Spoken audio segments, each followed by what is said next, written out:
Pernyataan Kapolda Sumbar Irjen Pol Suharyono soal penyebab kematian remaja 13 tahun Afif Maulana membuat orang tua korban berat. Mereka bahkan menuding Kapolda Sumbar memberikan keterangan bohong soal Afif yang tewas karena melompat sendiri ke Sungai Batangkuranji. Ibu Afif Anggun Anggriani bersikukuh jika anaknya itu memang disiksa hingga akhirnya tewas. Dugaan itu diperkuat dengan bekas sepatu di tubuh anaknya yang ditemukan. Menurutnya anaknya tak mungkin melakukan hal yang seperti disangkakan polisi, sebab keseharian korban hanya main futsal dengan teman sebayanya.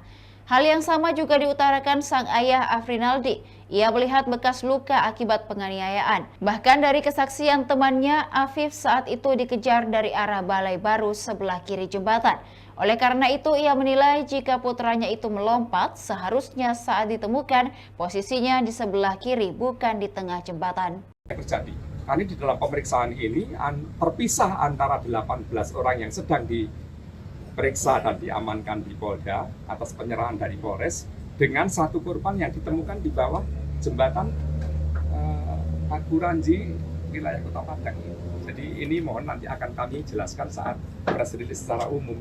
30 anggota yang dini hari itu terlibat di dalam penegakan hukum terhadap pencegahan sampai ke terjadinya tawuran sudah kami periksa 2 hari, kami dalami seperti apa duduk permasalahannya sampai kepada saat ditemukan korban yang atas nama Afif Maulana itu di bawah sungai itu, di bawah jembatan itu maksudnya, ya kan?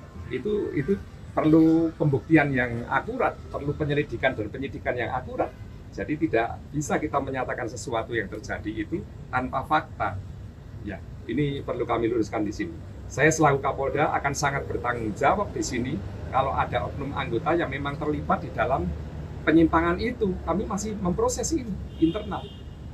Demikian Tribun Timur Hot News kali ini. Saksikan berita lainnya hanya di kanal YouTube dan Facebook Tribun Timur. Download Tribun X sekarang. Menghadirkan lokal menjadi Indonesia.